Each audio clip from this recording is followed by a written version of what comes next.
let me go to your bio. Okay, guys. David Essel is an executive master life coach, #1 best-selling author, counselor, radio TV host, minister, speaker. David is the new leader of the positive thinking movement. And he has also just written a book on addiction called Permanent Alcohol and Life Recovery. Yes. He released this month. Did it release yet, or is it about to release? No, about 7 days from today, it'll be out there. So this will be our 13th book, and super excited. It's a big one. And it's one, that is so perfect for what you're doing, Jasmine, and also for, the state that our country and the world is in regarding alcoholism. It's never been at a worse state than it is right now. I've been doing this industry for 43 years, helping people get sober. I've never seen the number of people in the last 3 to 4 years reaching out for help. And then the number of people that don't reach out for help is 10 times even more, 100 times even more, right? The number of people that are struggling. So yeah, we've got a lot to cover, and wherever you want to start, love, I am ready.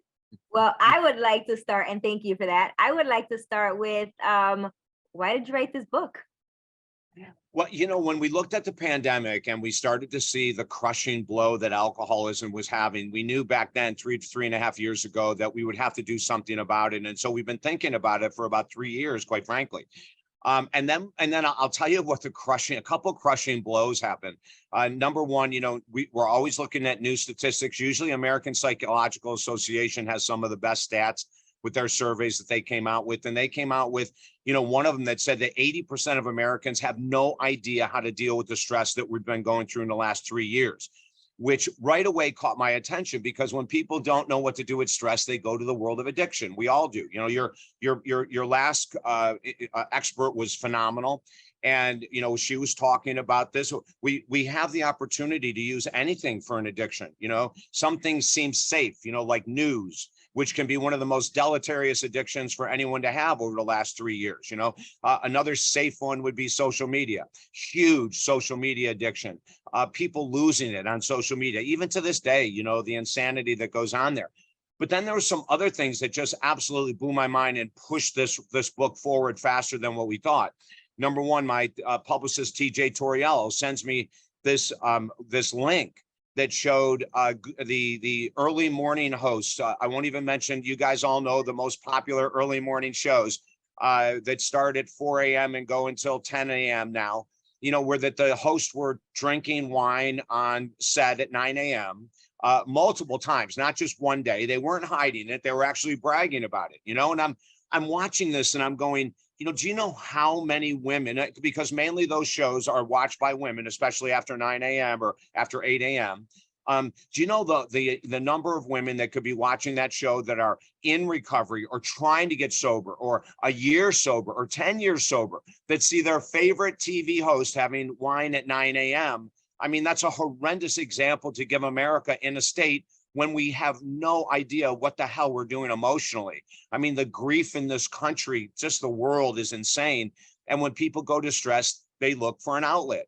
And addiction is the easiest outlet in the world. And it takes care of all of our problems, whether we're talking about food, social media, television, alcohol, drugs, it doesn't matter. It takes away our stressors for a small period of time. But then the other one that really kicked it off, and I said, okay, this is it. I'm writing the book. I started in the world of sports psychology 43 years ago. And for the first 10 years, as you know, Jasmine, because we've interviewed before, my work was really with athletes. And I still work with athletes, bodybuilders, but it's all head stuff. It's not any kind of physical stuff. But, I'm in the world of sports psychology. And then in 1990, I switched and I started to do all kinds of general counseling, executive coaching. But then at the US Open last year, which made me go out of my freaking mind. And our last guest was talking about judgment, and I'm going to be highly judgmental here. And I feel that I have a right to be highly judgmental, because I was an addict. I was an alcoholic. I know what the hell it's like to hide behind it and to make excuses. I was the best at it, as most of us are. And all of a sudden, one of the top tennis pros in the world, who is an American, after the US Open, she lost to the woman who went on to win the US Open last year. She's in a press conference with a 24-ounce Heineken beer, drinking. And finally, you have all these journalists asking questions. And finally, someone got the balls to say, Why are you drinking a Heineken beer at a press conference in the US Open? And her answer was exactly what I would have said as an alcoholic when I was an alcoholic: to soften the blow of the loss. Now, I don't know if this tennis star is an alcoholic, but those are alcoholic words because I use them all the time. I was softening the blow of this, the stress of this argument, the stress of this loss of a business contract, the stress of money, the stress of whatever it is. We, all of us, when we use our addictions, we use them. And so here we're getting information that America has gone to hell. It quite frankly has, honestly, in my opinion, in regards to media, social media, and then this ridiculous US Open thing. And in our new book, we call everyone out. We have to call people out. If there aren't people willing to stand in the fire, now we're going to get beat very, deeply with this book, okay? Because we go after all the freaking sacred cows. We go after the biggest television networks in the country. We go after the biggest tennis stars. We actually call out the U.S. Tennis Association, the U.S. Open Committee.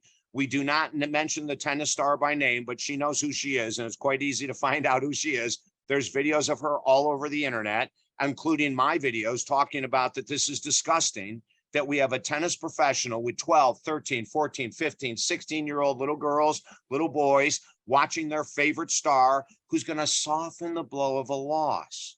That means that we do not have emotional regulation skills. And in the world of addiction, we don't have emotional regulation skills. When we're stressed or we're bored or we're angry or we're whatever the thing is, addiction is the easiest place to go to give ourselves a momentary relief.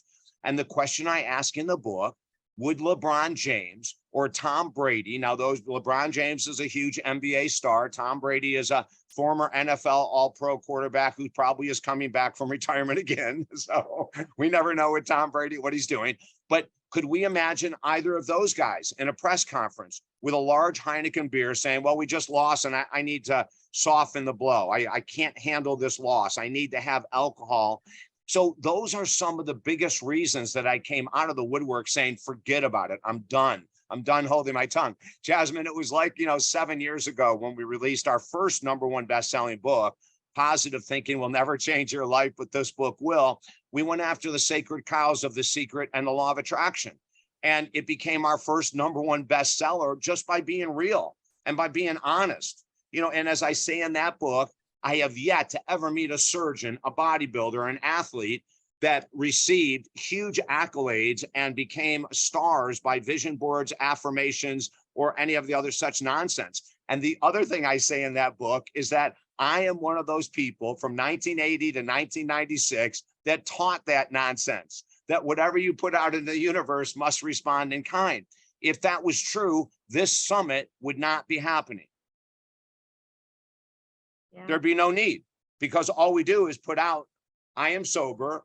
Well, then we should get sober.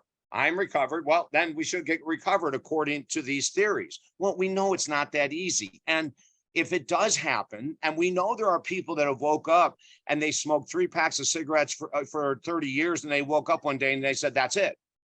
Well, to me, that's a miracle. They have no cravings. They've never relapsed. They didn't cross addict, so that's called a miracle. Listen, ladies and gentlemen, if a miracle happens, my God, I'm embracing it as quick as you are, okay? But the reality is that for most of us who are struggling with money or addiction or weight or whatever the thing is, we're going to have to work, we're going to have to go against this. What we currently are following, the programs that we're currently following aren't working. So we're going to have to do something different. Rob Hanley, who is the editor-in-chief of Recovery Today magazine, the slickest, the hottest magazine available on addiction, gave us a quote. As a matter of fact, I have the cover. The new book's going to be out in 7 days or something like that. But David Essel's Permanent Alcohol and Life Recovery. Now, you can't read it at the top and you can't read Rob's quote on the back, but he's the editor-in-chief of the biggest addiction recovery magazine. And he said, David Essel is the new pioneer in permanent alcohol and addiction recovery. Now, I'm not new, though. We've been teaching this program for 30 years, so it's not a new program for us, but it is a new program for the world of addiction recovery, because alcohol isn't the problem. Heroin isn't the problem. Sugar isn't the problem. Gambling isn't the problem. You know, we've got it all mixed up. When people talk about addiction, they focus on the addiction. The addiction is not the problem. What is underneath the addiction that creates that craving to escape reality is the problem. So that's why the title of the book is Permanent Alcohol and Life Recovery, because the whole book is dedicated to how do you recover your life, your emotional regulation, your self-confidence, your self-esteem, so that when peer pressure hits, and we've got stories from my clients throughout the whole book, you know, these high level functioning executives on genius level, I mean, smart as can be, that say, that's it. There's a story in the book, you know, about one of these executives I was working with. And, you know, he had struggled with alcohol like I had for 30 years. And he finally said, David, I'm done. I'm gone. I'm out of here. I've got to work with you. I've got to commit my work all to what you're saying. And then he goes to his first conference. And one of the other top executives that he used to drink with all the time was the first person he met walking through the door. And his friend had a double bourbon in his hand for my client. And he goes, you know, it's been so long. Let's get back into what we always do when we come to these conferences. And my client was now on the fence. You know, like he's short time in recovery. He doesn't have a year. Now, just so that everyone knows our philosophy, and no one has to agree with me. I'm not asking for any kind of agreement, but the way that we set it up is that you go 365 days into sobriety. That means for 365 days, you don't use the drug of choice. You don't cross addict. Now, on day 366, you enter recovery. So we know, and I write in there how hard my first year of recovery was, an absolute nightmare. And if I didn't have a coach, a counselor, a therapist, one-on-one to work with every week, I first started out in a treatment center for 30 days. And I'm not ashamed of sharing this, you know, I'm very proud of myself, quite frankly, because I had to raise the money. I just had gone through a bankruptcy. It was 2007 or something like that, you know, when we had lost all of our money and we had put all kinds of money into mortgages and lost everything, you know, and it was the second time that I had to go down this road.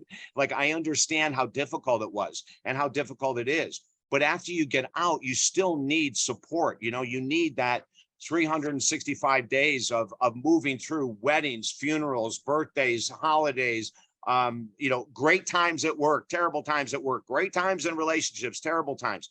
So we say that we go to that level, you know, we finally get to that level. And on 366, we go into the world of recovery.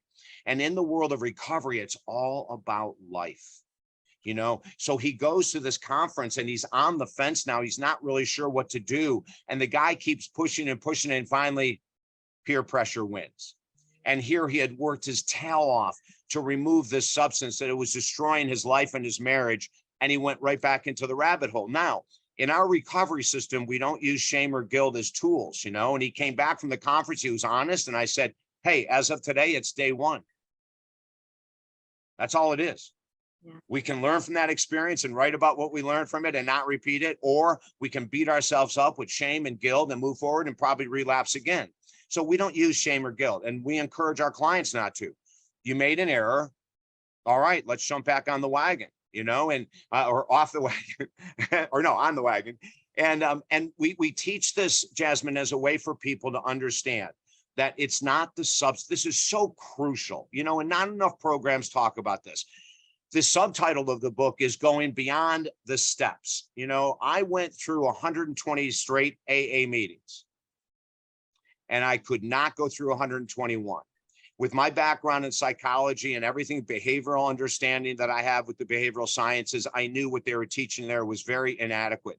As a matter of fact, in 12-step programs, and you can find this anywhere, the success rate is about 10%, which means they have about a 90% failure rate. When I was in the treatment center, we had a medical director who was honest. I mean, unbelievably honest. And she stood in front of 120 people in the treatment center. And she looked out and she said, 12 of you will be sober for 365 days. And everyone freaked out and said, oh, that's crazy. We're all going to be clean. I know you know, everyone's raising their hands, arguing with her. And she said, I've been running treatment centers a long time. 10% of you will be sober. And the reason why is the rest of you will stop doing the work the minute you walk out of here. You'll think that 30 days is enough. You'll think that being in this cocoon is enough.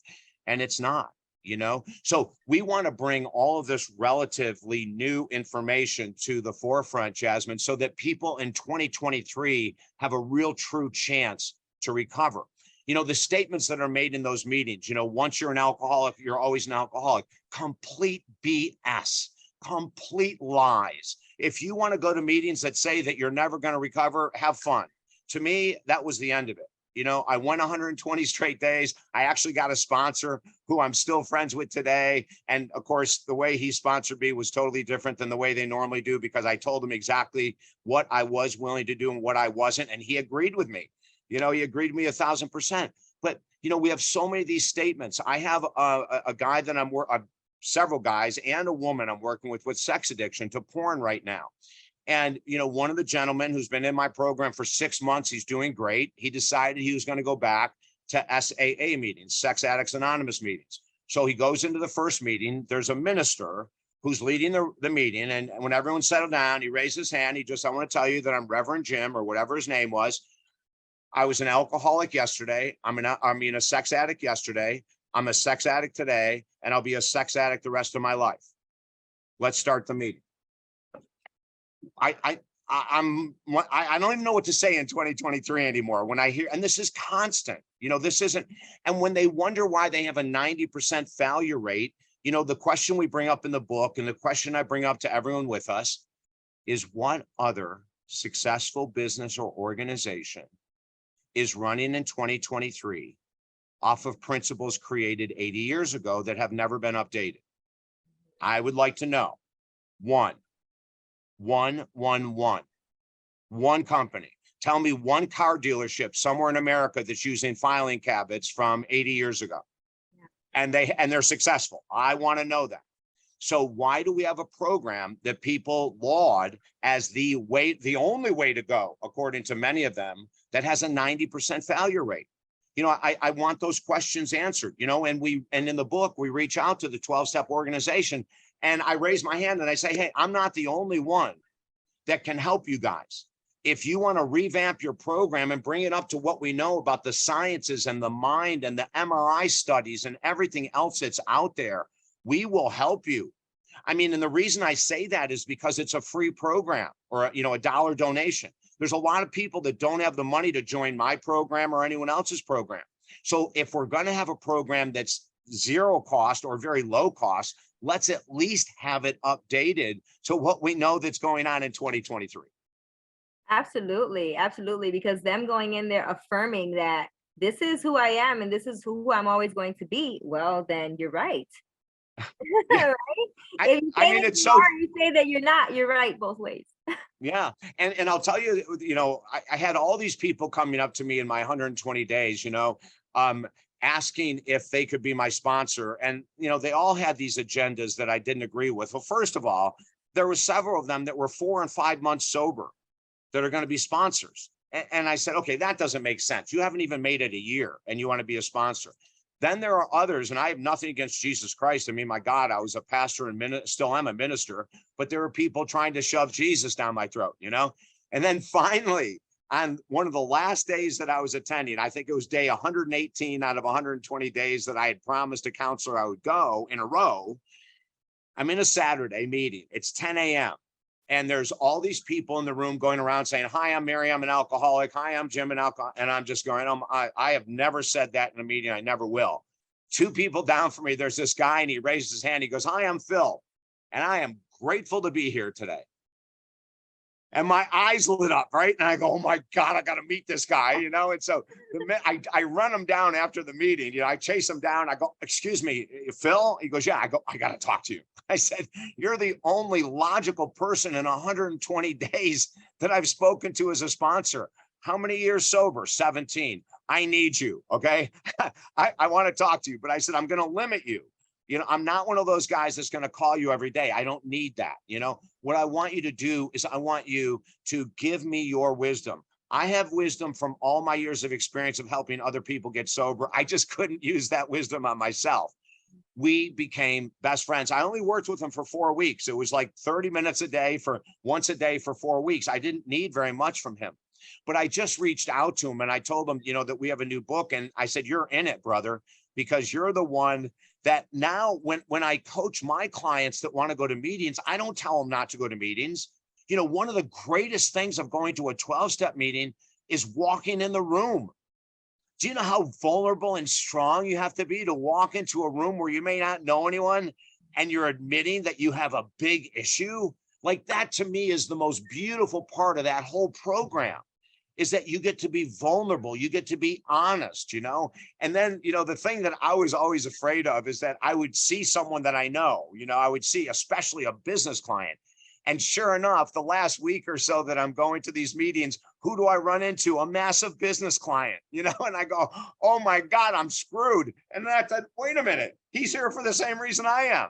So we went up afterwards and we started talking, and we reconnected and we became best friends for several years, working out at the same time together. We became workout partners, so there are some benefits to it. But then the other thing we say is this: when you go into meetings and you see people chain smoking outside, chain vaping outside, that's just cross addiction.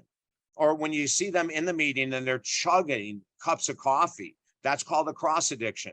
Or they're eating brownies and cookies that we saw in all these meetings. All we're doing is cross addicting, So we want people to know the reality that this should be a life recovery. It's really not about the substances. As a matter of fact, if anyone wants to question this, go to the book Power versus Force by Dr. David Hawkins. It was written in the 80s.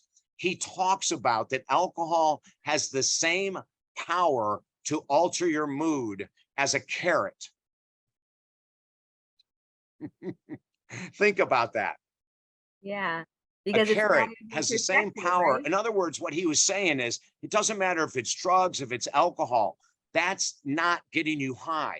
What those substances are doing is that they're submerging the lower emotions of fear, doubt, insecurity, lack, anger, rage. So they're lowering that. So the higher emotions that are naturally inside us all get to come to the surface for a period of time, right? And you feel good and you feel liquid courage. And, you can go to networking events and not feel embarrassed because you don't know anyone, until you need the second or third drink to get to that same level. And then you need the fourth or fifth or sixth, right?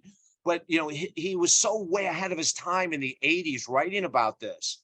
And so what we understand with what he said is that, and this is what our courses are all about, when you start to really deeply process the PTSD, the sexual molestation as a youth, the emotional unavailability of your mom and dad as a youth, 0 to 6 are the most crucial ages in a child's life to feel lovable. And now here's the key to feeling lovable. A child can be corrected and disciplined and feel lovable at the same time. And that's what we teach our parents in all of our parenting work. Yes, it's important. Don't become your best friend with your 13-year-old, the worst mistake in the world. Be real with them, be a parent, discipline them with lovability. We don't discipline them and make them feel unlovable, because that leads to addiction. But disciplining them and letting them feel, yes, you made a mistake, mommy still loves you, but we want to talk about this. We want to work through this. That's the way that we want to really, hit it hard. So when people say that, alcohol and drugs and all that is a problem, it's not true. How I started my world of addiction, and I know, Jasmine, I am totally making this into a monologue. This is great. This is great. I love it. You can okay. Continue, because Terry just said, I love this. AC said, this is phenomenal. So you are appealing to the audience. So continue, please. Okay. So, how I began in my world of addiction, my first realm with it was age of 8. I was raised an extremely sensitive child. I'm extremely emotional still at 66. I'm extremely sensitive. See, that stuff ain't going away. Okay. If someone doesn't like that side of David Essel, I can just say, so sorry. It's here to stay. But at 8 years of age, and my mom and dad, I had phenomenal parents. As you know, Jasmine, they both passed away in the last 2 years, horrendous deaths. Both of them had outrageously prolonged, endless deaths. It was terrible to see them go through it. But when I was young, they didn't know how to deal with a hypersensitive child. They had no idea. There were no words back then to describe it. And, back then in the 50s and 60s, I remember going into doctor's offices and my doctor was smoking at his desk while my mom and dad are with me. That's how far back we're going, right? And he said to my parents, all we think it is his allergies. We think his allergies are causing these mood swings to be. I mean, my mood swings were all over the place, and allergies may have played a role, but we didn't know about depression, anxiety, ADD, ADHD in the late 50s, early 60s. No one had a clue of what that stuff was going on. So it wasn't until my failed suicide attempt in 1990 that we really found out what was going on. My lower energy emotions had ruled my life. I was an introvert pushed into an extroverted world. My work is all extroverted. Speaking these, events. I've hosted radio shows for 30 years, television shows for 25. So, I'm a natural extrovert in my work, but outside of work, I'm not at all. I am an extreme introvert. So what we found in 1990 is I worked with a psychiatrist after the failed suicide attempt, and this amazing therapist from Germany who, thank God, moved to the United States. And I say that because she was a hard ass, and that's what I needed. I needed someone to pin me against the wall, tell me the truth, not BS around and try to make me feel good. And both of them did it in their own way, and I'm blessed forever. But what happened after that in 1990 is I had to go through all these diagnostic tests that weren't even available in the 50s and 60s. And then we found the truth. I had undiagnosed clinical depression since I was a child.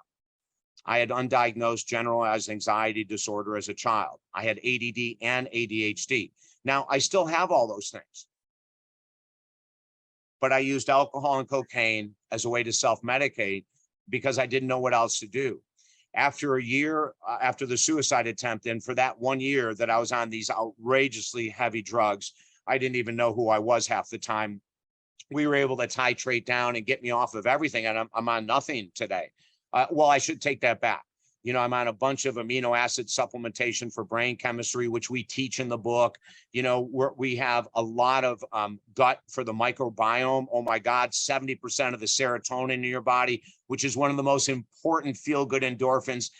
What we think of as in the brain is stored in the gut. So we go into our program talking about the critical inclusion of clean eating and eating every multiple hours to keep blood sugar levels normalized. One of the things that addicts love to do when blood sugar levels drop is reach for their favorite addiction because bingo, it can boost. I mean, an Oreo cookie, and I've got a story about rats and Oreo cookies, but, an Oreo cookie can take care of all of your worries in the world for several minutes. A glass of wine can take care of everything for several minutes, so we don't have to deal with depression, anxiety, ADD, ADHD if we don't want to. Like me, I didn't want to because I didn't know I was there.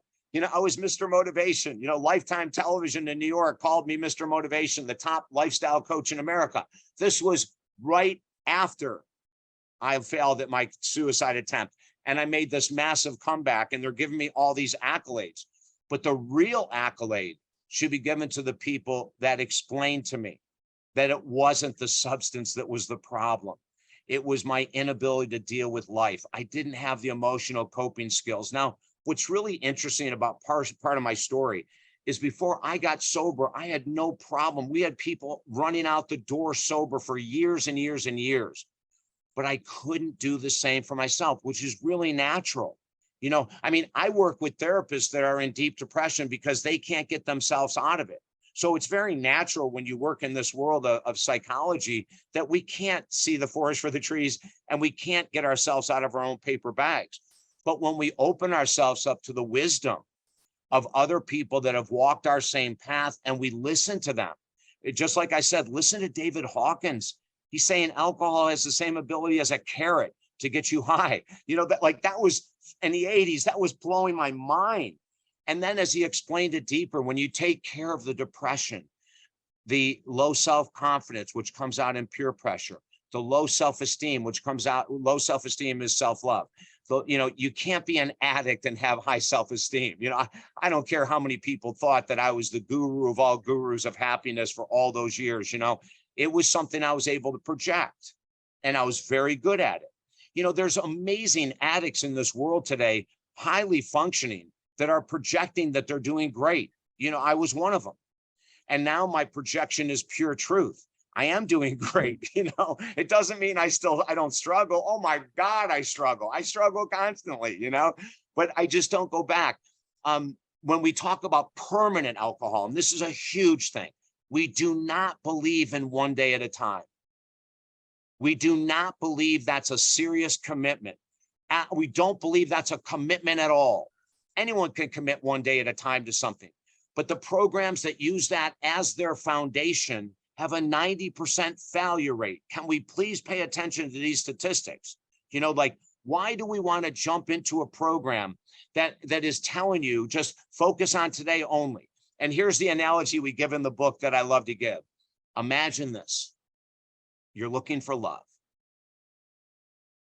and you find this amazing partner, and you connect at a level you never thought possible. And let's say we're talking from a guy's perspective, and the woman feels the same. And all of a sudden, one day you go, I don't know where this is coming from, but I really want to be with this person for the rest of my life. And you turn to her and you say, my love, you're the person I want to spend existence with, eternity with. I'm going to get on my knees and ask you to marry me. And I drop to my knees, and she hands out her hand, and I kiss her ring finger, and I look deeply in her eyes, and I said, would you marry me?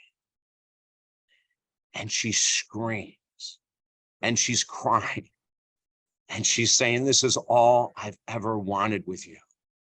Yes, yes, yes. And you stand up and you say, oh, my love, this is fantastic. There's only one thing I want to add to this. I'm going to commit one day at a time to our marriage. I'm going to marry you one day at a time. So we're going to get married today. I'll commit today my monogamy. And then we'll get married tomorrow. And I'll commit tomorrow, but I don't want to look into the future. What do you think her excitement would be like, Jasmine? Not very high at all. No, there's no commitment. You know, there's no commitment at all. And so we want people to understand that when you make a commitment of permanent recovery from alcohol, drugs, nicotine, social media, now you're going somewhere. Now you're being serious, you know, and that's what we've been teaching for 30 years. And I'll tell you what, you know, we've been incredibly successful for 30 years. We're going up against these programs that are very well saturated in the world, not just, you know, here in the United States, but in the world itself, that are not working. And so we're asking people, you know, like, truly, it's time to open your minds. Truly, it's time. You know, there was over 1,000% increase in online alcohol sales when COVID began. And they have television commercials today for companies that will bring to your house one martini. That'll bring to your house a case of beer, a case of wine, or one bottle of wine. You know, what the the alcohol entrepreneurs, we call them in the book, you know, took total advantage of the stress in this country, and they still are. You know, alcoholism is going through the roof. Now, in the book, and this is crucial too, just why I'm so serious and why we wrote this book. Dr. James Burton is one of the top liver transplant experts in the United States out of the University of Colorado, Aurora, Colorado. Not too long ago, he was on TV and he made this quote, which is in our book. Alcoholism is the biggest problem in America today, period. This is from a liver transplant doctor. Listen to this. In 1 week, a couple months ago, he got 24 liver transplant requests in 7 days. These were not from homeless people underneath the bridge. These were from highly functioning Americans. The average is 2 to 4 liver requests a week, and he got 24 in 1 week. So when we say, you know, I bring up all these statistics because we really do have to realize, you know, the reason I crushed and wrote this book so quickly, and the reason we know it's got to get out there to really change this world, is because of what I'm sharing with you, Jasmine, on this incredible summit today. You know, we have studies, we have statistics, we have everything out there saying that we're an absolute mess. And not only are we an absolute mess, we don't have a program that is working. We have 2 former treatment center owners. As a matter of fact, I'll read their endorsements. One from the front of the book. This is a gentleman that worked for over 20 years in the world of addiction recovery, owning treatment centers. He read our book in the PDF format because it wasn't ready to be printed yet. He said, David Essel's recovery program should be instituted with every treatment center and therapist who deals with addiction treatment, period. Now, this is a treatment center owner saying that what they're doing isn't working. The second treatment center owner, this is a woman, Tammy Danio, she had treatment centers in Malibu, California. The eastern coast of Florida and California are the 2 hottest beds of treatment centers in the United States. They have the most treatment centers everywhere. This is a woman that for 20 years ran treatment centers in Malibu. And she said, David Essel is a trailblazer in his recovery and in recovery, and his book is the blueprint of the future. Now, Jasmine, you know, I'm very humble. I don't brag, and these are words from other people. Okay. I'm not saying these words. These are endorsements from other people. But when you have treatment center owners, and then you'll see a list of endorsements and stories from clients I've worked with over the years, you know, it's evident that this is serious. And we need to take a totally different approach than the one we're taking today, because alcoholism doesn't just affect the alcoholic. It destroys the children in the family. It destroys the marriage in the family. It destroys potentially their ability to be incredibly creative in life and successful in life. And even if they are the highest ranking CEO, they're not at their highest potential, not even close to it. You know, so this message is for everyone. And it's one that we know from all the years, 30 years of teaching, and it works. And we wrote the book because we want to give people hope. And when you give people hope, like in the book, we say all you need is a 10% desire to get sober. That's all you need. You need a 10% desire. Then you need to follow a program with a high success rate and do everything that program tells you to do. And when we teach it, we don't want people staying with us for life. You know, another thing that all these meetings say is the only way to stay clean and sober is to keep coming back, keep coming back, well, that's not a recovery program then. If you can't be without that group, then you'll never reach full recovery. We don't want people coming. Can you imagine if someone signed up today to join me with this addiction recovery program? I said, oh, there's only one caveat. You have to work with me for the rest of your life. It's like, well, wait a minute. Then it doesn't sound like your program is very solid if I have to keep working with you for the next 50 years, right? Yes. Yes. Oh my God, David, this has just been phenomenal. Phenomenal. Like, you have touched on so many great things. I'm like, wow. You know, Wow. and Jasmine, you know, in the book, we say, you know, that there are many options out there. And if you're one of those people that goes to 12-step meetings and you've never relapsed and you've never cross addicted and you're not a dry drunk, and a dry drunk, there's a lot of dry drunks out there. They don't drink. We have stories in the book about dry drunks. And for people that don't understand what that means, is the basic personality trait of an addict is self-centeredness. For all of us, I don't care if it's food, television, social media. You know, if someone says to the addict, you know, aren't you spending too much time on social media arguing with people? The addict will say no. If you say to the true addict, you know, aren't you eating a little bit too much sugar? It looks like you gained some weight. The addict will say no. If you say to the, people have told me this my whole life, you know, like, don't you think you've had enough? No, I'm fine. You know, it's like, so we love to deny crap, man. We love to deny it. And what we want people to do is to come out, to be humble. That 10% is all you need. And I say in the book, and I swear to God, myself, I have never met anyone excited about sobriety. I have never met someone that raised their hand and said, David, finally, I am so fired up to get rid of this addiction. I can't wait to start working with you. When I went into the treatment center years ago, I had a friend drive me and I was hysterically crying the whole time. I was scared out of my mind. You know, I didn't want to get sober. You know, I wasn't forced to. It was a choice. You know, I was dating a woman And this is going to sound weird. You know, there's something in recovery called a bottom, and a bottom can be anything. A bottom can be a 15-year-old's first hangover. And the 15-year-old goes, okay, that was stupid. I'm not drinking that crap anymore. I felt terrible for 3 days. That can be a bottom. I've worked with people that have lost their driver's license for life and stayed an alcoholic. They were in our program for 4 weeks. They decided to keep drinking. They left the program. You know, so a bottom can be something what we consider tiny. It can be huge, but a bottom is a choice. There's no such thing as a bottom that works for everyone. I'm going to say this with all honesty. You know, you could lose your child like Eric Clapton did. Eric Clapton was a raging addict alcoholic. He got clean. He lost his child. He never relapsed. He didn't use that as an excuse. You know, other people will find all kinds of reasons to have excuses to relapse, but you know, there really doesn't need to be an excuse.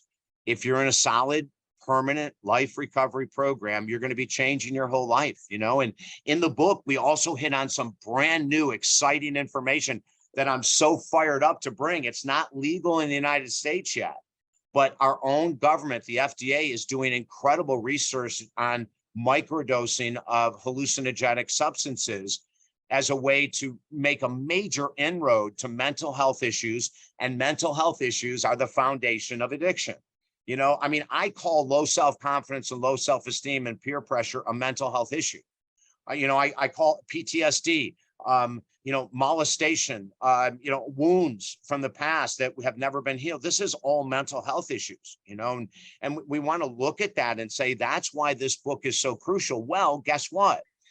In the world of the FDA, our own government, I think it's about 3 to 4 months down the road, they're going to legally release the first microdosing nutrient. And it's going to blow your mind when I tell you what we believe it's going to be. Of course, the cat's not out of the bag yet. They could change their mind at any moment, but it looks like it's going to be ecstasy, MDMA.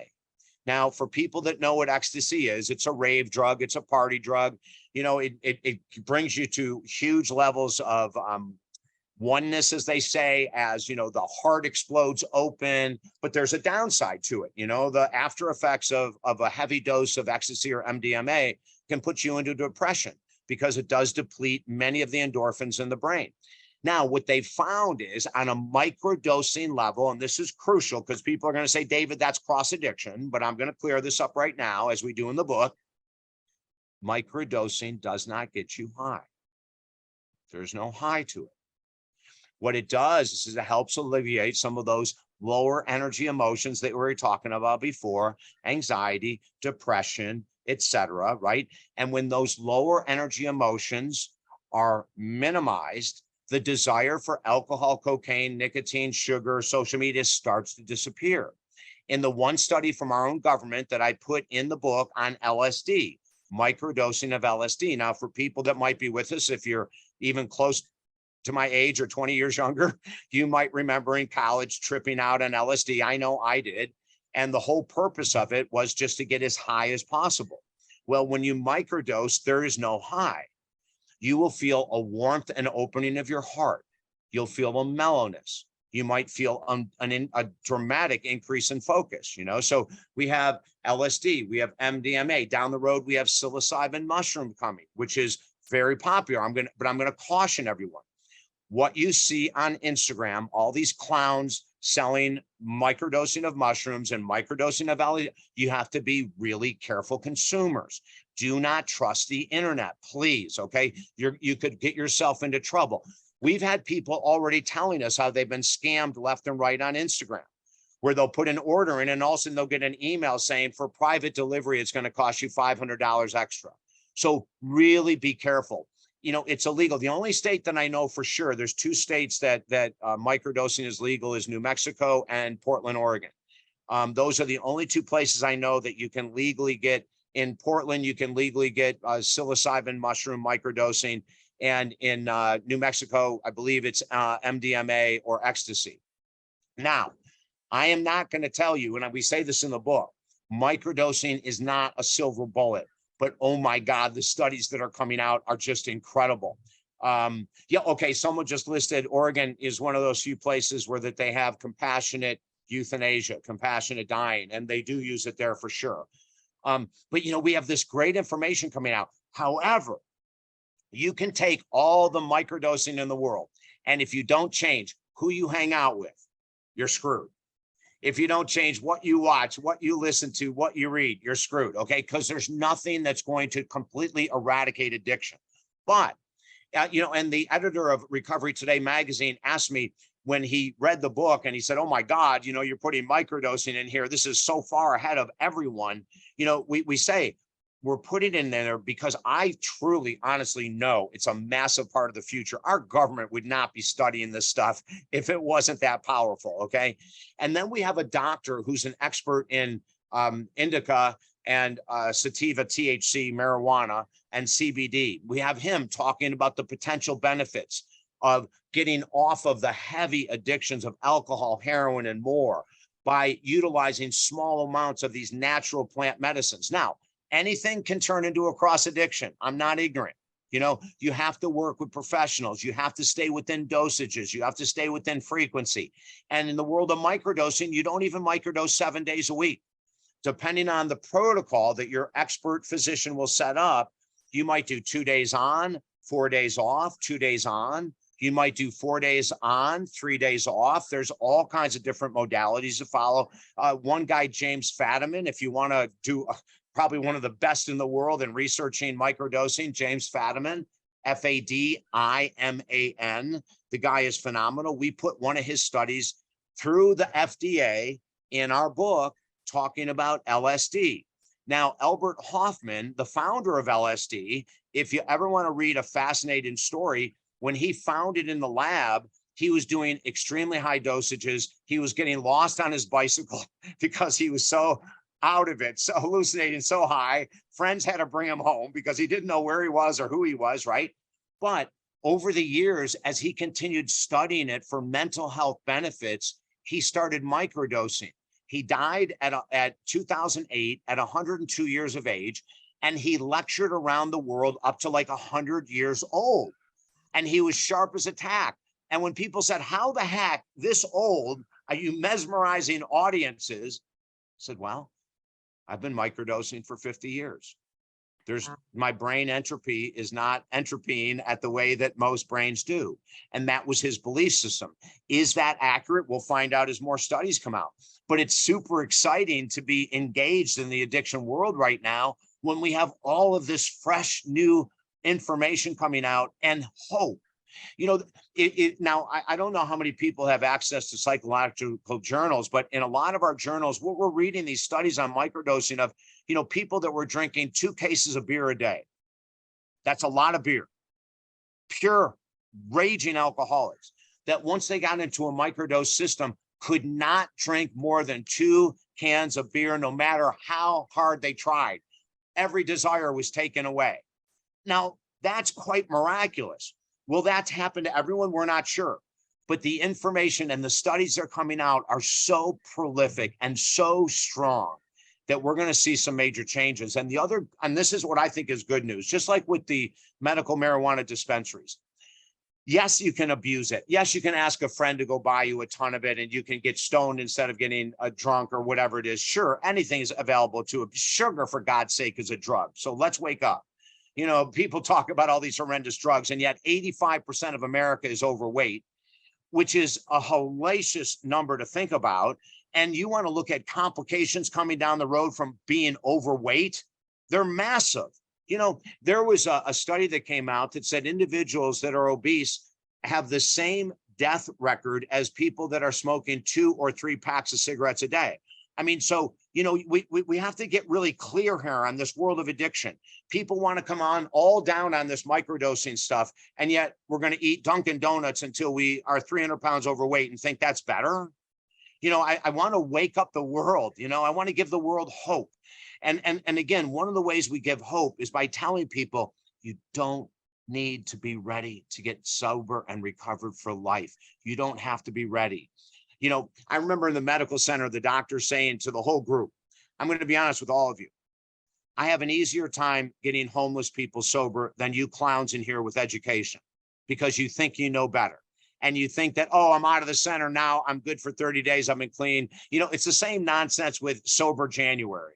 Oh my God, give me a break. What happens after sober January? Double February. That's what happens. People start to go right back to their normal drinking habits. And what the heck? Now, is sober January better than no sober month at all? I don't know. I really couldn't tell you. I don't know if it's worth doing or not, quite frankly. Now, for those few people that go into sober January and they take it on for the rest of their life, great for them. It's probably about 1/2 of 1/2 of 1/2 of 1/2 of 1/2%. So, you know, I just want to be real here with you, Jasmine, as we always are together. And for, you know, everyone with us, I appreciate your comments so much. It is a brand new way to look at addiction. We know that. It is very different. We know that. It may take a while to catch on, but we don't think it will, because of people like you that are willing to be leaders in this field, Jasmine, and bring me on to talk about something that most people are afraid of hell to talk about. You know, I want to talk the truth. I want to give hope. I know what my life was like as an addict, and I know what my life is now. My life, I'm not a former alcoholic or an addict. I'm not an ex-alcoholic or an addict. I'm freaking David Essel. That's all I am, trying to make a difference in this world, but I will refuse to carry any freaking labels with me any length of time whatsoever. I don't talk about myself as David Essel with low-grade clinical depression, generalized anxiety disorder, ADD, ADHD. I talk about it here because we're on an educational platform, but in a social event or a networking event, I don't bring up any of my crap. Why? Because I've learned that through the correct lifestyle changes, you can handle most of this stuff on your own. Now, if you're in the place of a deep clinical depression and you have suicidal ideation, throw everything I said out the freaking window, get into a psychiatrist, get in on the correct medication, tell them that you want to save your life, and at 6 months to 9 months, you'd like to titrate down and get off of all of this medical crap. Because if it's serious, and maybe you're agoraphobic, maybe your anxiety is so high that you're afraid to leave your house, okay, get professional help. Get in with a psychiatrist especially. I am not anti-drugs, just like I'm not anti-alcohol. Oh my God, I have friends I go out with and they have a glass or two of wine. I could care less. You know, it doesn't bother me at all. But if I'm with people and they start to get sloppy, they start to slur, I gently leave, no comment. I just go to the restroom, which really means the front door. And I was through that. I used to be in that mindset. I don't deal with it anymore, but I don't judge them. I just walk away. So I'm not the anti-alcohol police at all. I'm not the anti-nicotine police. I'm not the anti-sugar police. All I'm saying is we have an opportunity right now with what we know from some of the greatest researchers in the world of addiction recovery, like Gabor Mate. If you don't know who Dr. Gabor Mate is, you should. If you're in the world of addiction at all, the guy is absolutely freaking brilliant. His work is mainly around wounds, molestation, the 0 to 6 years of age, not getting the emotional, loving support that we've needed. Right? He is the best. He is Dr. Hyla Cass out of California. She's in the 90s, someone who reinforced amino acid therapy for addiction recovery. Dr. Stan Meyerson, 1990. I spent a year and a half with Dr. Stan as he taught me about amino acid therapy for depression, anxiety, addiction. I mean, Dr. Stan Meyerson got me in 1990 into the world of amino acid therapy, which made the hugest difference in the world to me and to my clients still today. And the stuff is inexpensive. It's available at Amazon. It's not going to cost you an arm and a leg, but the effect it has on brain chemistry is absolutely stunning. Yes, I do amino acid therapy as well now. And wow, it's such a huge difference. Yesterday, I woke up and I didn't have a lot of energy, and I went and I got my amino acids, and all of a sudden I was just like alert, and yeah, it was really great. Yeah. Yeah. You know, and there's so much out there. I mean, you know, in our book, we probably put 20 different parts of our program. You know, forgiveness is a huge part of recovery, forgiving yourself and forgiving other people. And part of that falls underneath the title of emotional regulation. You know, so we go into aromatherapy, we go into every tool imaginable, you know, out there to help people not just get recovered, but stay permanently for life. And that's really the goal. You know, Jasmine, that's the ultimate goal we have and the reason I wrote the book.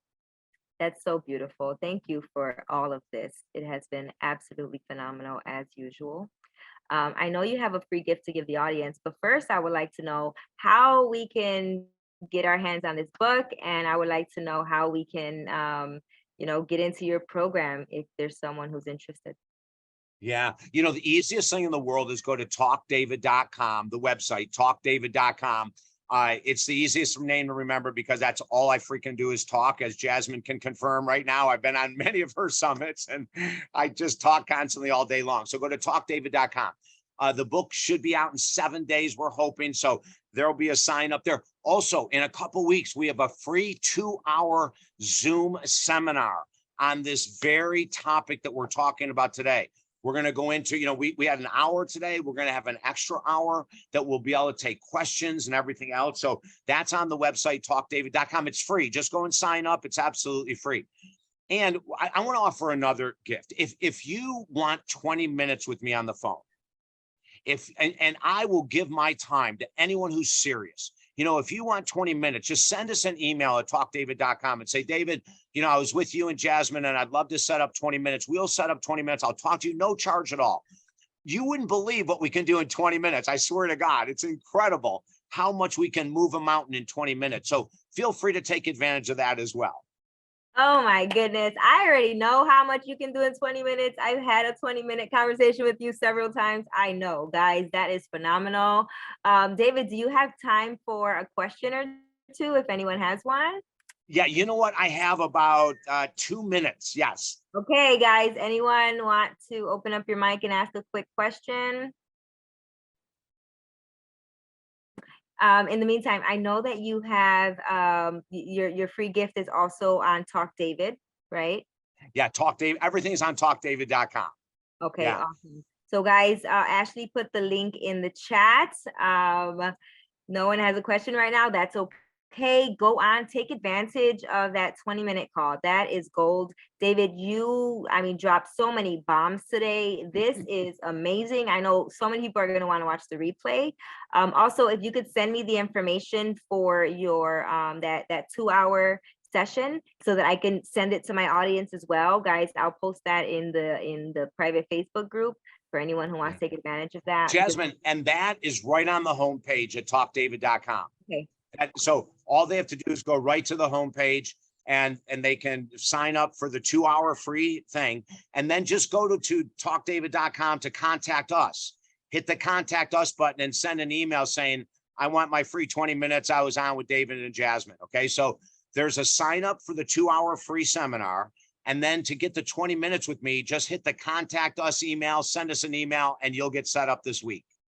Woo! Yes. Thank you. Thank you. Thank you for ending the show with us. It has been a great day. Always so great to see you and hear you. I have so much energy in me right now. Thank you so much. Oh, Jasmine, I love you. And I want to thank everyone for taking the time to be with us. I know you have busy schedules and you've probably been here most of the day. So thank you for hanging in there this long. It means the world to me. Yes. Yes, absolutely. I'll see you later. Bye. Bye.